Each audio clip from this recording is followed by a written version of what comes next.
தான் அன்னை மரியாளுக்கு பிடிக்கும். அப்படிப்பட்ட பிள்ளைகள் தான் அன்னை மரியாள் தாழ் நிலையில் இருக்கிறவர்களை உயர்த்துகிறார். அன்புக்குரிய சகோதரனே சகோதரியே, இன்றைக்கு அன்னை மரியாளை நாம் கொண்டாடுகிறோம். பூக்களால் அலங்கரிக்கிறோம், புடவைகளால் அலங்கரிக்கிறோம்.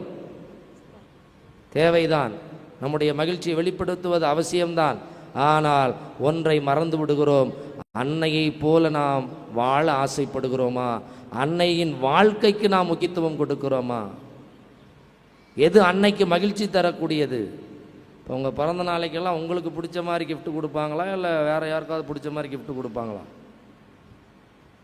பிறந்த நாள், நீங்கள் பிறந்த நாள் கொண்டாடுவீங்கள, உங்களுக்கு பிடிச்ச மாதிரி ட்ரெஸ் வாங்கி கொடுப்பாங்களா, இல்லை அடுத்தவங்களுக்கு பிடிச்ச மாதிரி ட்ரெஸ் வாங்கி கொடுப்பாங்களா? ஆமாம், உங்களுக்கு பிடிச்சது தான் அன்னைக்கு எல்லாமே, இல்லையா? ஆக அன்னைக்கு பிறந்த நாள் விழாவை எடுக்கிற நாம் அன்னைக்கு பிடித்தது எது? நாம் பொருளில் நிறைந்தவர்களாக இருப்பதை விட அருளில் நிறைந்தவர்களாக இருக்க வேண்டும். நாம் பொருள் நிலையில் தாழ்நிலையோடு இருப்பதில் பிரச்சனை இல்லை.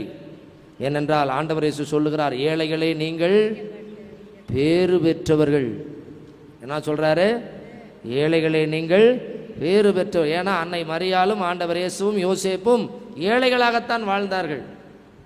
அதனால தான் இயேசு சாமி சொன்னார், வானத்து பறவைகளுக்கு கூடுகள் உண்டு, நரிகளுக்கு வலைகள் உண்டு, ஆனால் மனுமகனுக்கோ தலை சாய்க்க கூட இடமில்லை. ஆனால் ஆண்டவருக்கு கீழ்ப்படிந்தார். பிலிப்பியர்